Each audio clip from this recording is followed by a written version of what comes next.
Tricolor Entra na Terra é um projeto desenvolvido focado em relacionamento com o torcedor. Foi desenvolvido para a gente levar um pouco do Fluminense por todo o país. Onde tiver um tricolor, onde tiver um núcleo de tricolores, a gente leva o Fluminense, um pouquinho do clube, para esses tricolores poderem curtir um pouco mais. E leva um ex-jogador, a gente leva os nossos produtos, a gente leva a oportunidade de virar sócio, leva uma palavra oficial do clube e cria um evento temático para a pessoa ter de fato uma experiência de Fluminense. Mas Tricolor em toda a terra representa a aproximação do clube com o seu torcedor. O Fluminense é uma equipe nacional, hoje internacional, e o Tricolor em toda a terra ele é a nossa embaixada itinerante, né? Quem sabe a gente consiga transformar em polo fixo. Quem sabe um dia.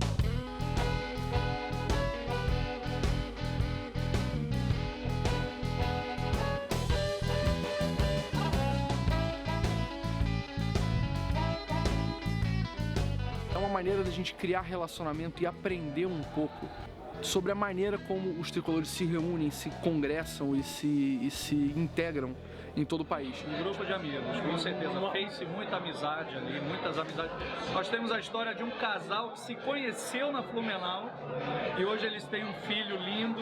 Meu pai desde pequenininho botava na Rádio Globo pra gente ouvir em casa e não tem como fugir disso. Só que eu não, meu pai queria que meu pai é flamenguista roxo. Ele é do Paraguai, né?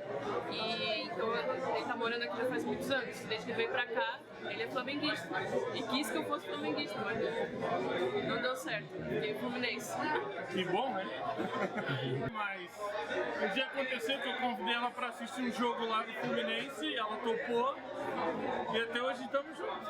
Foi por causa do Fluminense que a gente se conheceu e tem o Gabriel agora. Mas Não, jamais. ele tem que ser Fluminense. Sempre vai ser Fluminense. Tem tudo, roupa, sapato, boné, tudo que pode imaginar ele já tem. A gente já foi a 13 estados, a gente já esteve em 6 países diferentes, inclusive nos Estados Unidos. Recife, Salvador, Brasília, São Paulo, Rio bastante. Eu já conheço o Caminho das Pedras, já sei como é que é o esquema, já sei como é que é o carinho do torcedor. Cada lugar tem um carinho diferente, ele reage diferente, mas no final é tudo legal, é tudo tricolor, então isso que é o mais legal, o mais gostoso. Eu acho que é uma maneira de você reviver seus bons momentos, os torcedores reverem os seus ídolos. Eu acho que está de parabéns a torcida do Fluminense e fico feliz de ainda poder estar participando desses eventos. Espero que cada vez mais nossos torcedores possam comparecer, possam estar se associando cada vez mais, tornar o nosso Fluminense, colocar ele onde que ele deve estar, né? Um grupo de sócios muito grande para a gente bater marcas, bater metas. E, se Deus quiser, daqui a um ano, 2 anos, a gente está podendo estar gritando e estar com um quadro de associado muito bom. Né? Tá aqui meu tricolindo. Abre o casaquinho dele. A gente sabe que é muito difícil um torcedor de outro estado, né, poder, até pelo poder aquisitivo também, né, a questão financeira, de ir ao Maracanã, de ver o jogo do Fluminense de perto, né. Então, de repente, o que satisfaz o torcedor, de repente, é a presença da gente, né, de torcedor que de repente também só te viu pela televisão. Três Fluminense por causa desse gol, por causa desse cara aí, ó. De se manifestar, de vibrar, né, com a presença da gente. Bom, peguei do YouTube, tirei a foto do momento do gol do Assis, que me motivou a ser torcedor do Fluminense. E hoje eu tô aqui para pegar um autógrafo dele, do gol dele que me fez virar Fluminense até hoje, tricolor. Sou Fluminense por sua causa até hoje. E os motoristas da honra sempre gravar a foto na minha.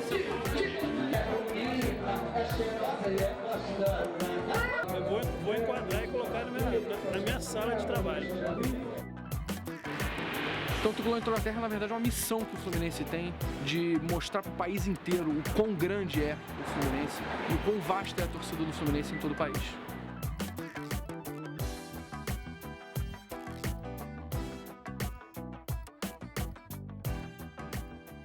Quer mostrar que sua paixão não tem fronteiras? Mande sua foto vestindo a camisa para mosaico@fluminense.com.br.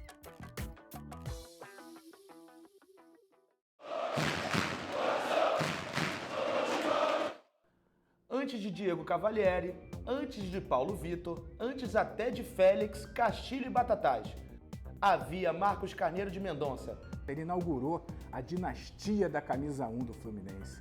Ele é o primeiro grande goleiro dessa nossa escola tricolor. Não apenas do Fluminense, mas primeiro goleiro da seleção brasileira, ídolo de Nelson Rodrigues. Hoje eu vejo de vez em quando, passa na multidão em violento destaque. Ele sobressai, obrigatoriamente alto que é, como o dedo de Deus. Foi o meu herói de calções e chuteiras. Enquanto a guerra povoava a Europa dos mortos em flor, Marcos de Mendonça enchia a minha infância.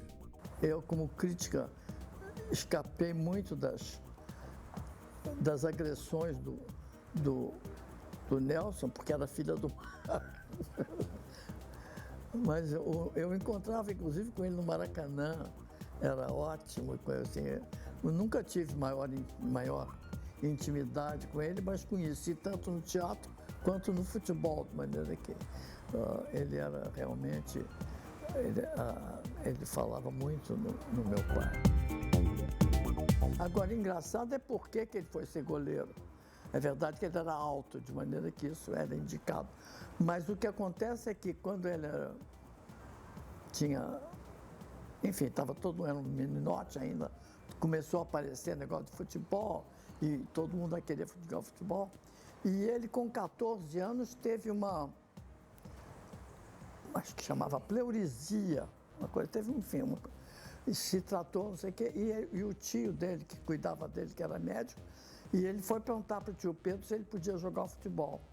E o tio Pedro disse, só tiver um jeito de você não correr. Você não deve correr. Então ele foi ser goleiro, de maneira que... Mas ele tinha o quê? 1,86 m de altura, de maneira que era boa altura para goleiro.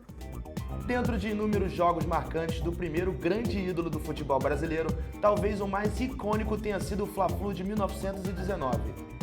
O estádio cheio, o morro no fim do Fluminense cheio de gente. No fim de 10 minutos, o juiz marcou um pênalti, que ninguém viu. Ora, Marcos sabe que ele é tudo. Sim, é o Deus do momento. Ele vai salvar ou perder o tricampeonato. Concentração, serenidade intensa, calma apaixonada. Nunca sua visão foi tão límpida e tão exata. Tudo vai depender de um reflexo fulminante. Ademar Martins caminha para a bola. Jamais alguém foi tão olhado como um goleiro na hora do tiro de misericórdia. O pênalti foi batido e foi rechaçada a bola com as duas mãos para a esquerda. Ele deu um murro para ele, faltou de novo, só no terceiro chute é que ele pegou. E daí uns minutos, o Machado fez o primeiro gol do Fluminense.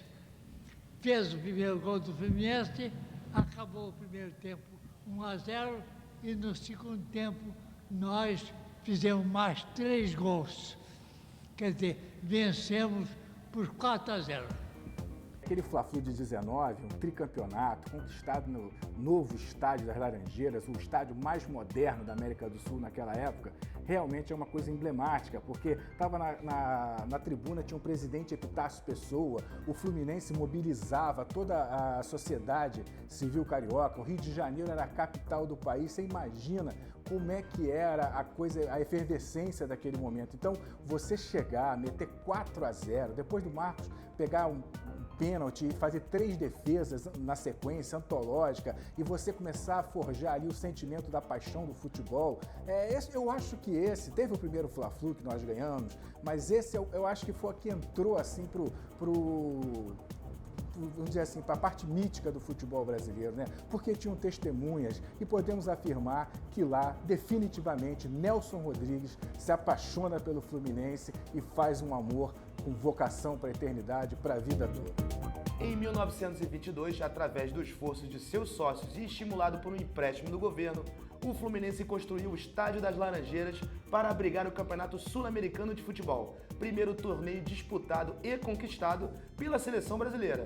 No gol do scratch brasileiro, claro, Marcos Carneiro de Mendonça. Quisera o destino que 20 anos depois, como presidente, Marcos Carneiro quitasse esta dívida. Quando o meu pai era presidente do Fluminense, foi criada a Escola de Educação Física para integrar a Universidade Federal, né?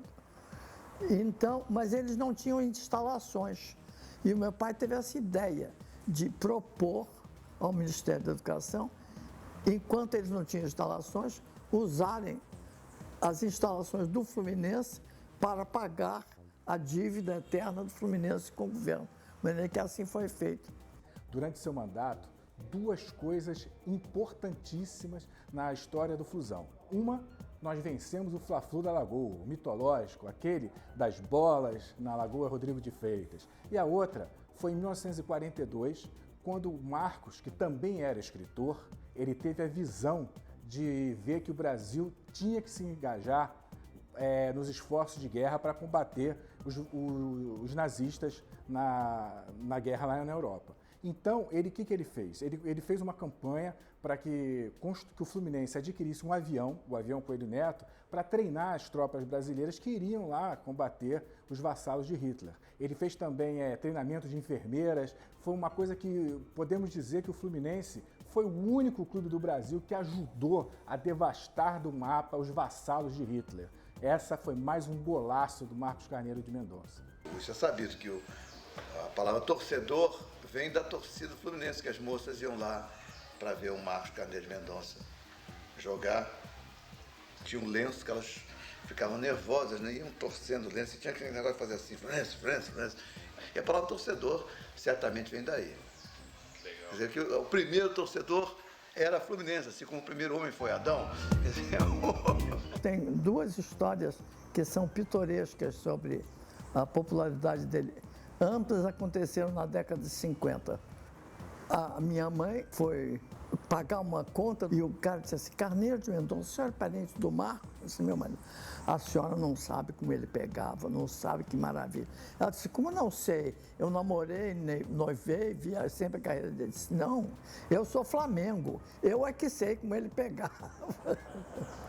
E a outra mais fantástica, eu testemunhei, foi na saída do Brasil-Uruguai de 1950, aquele famoso silêncio aterrador.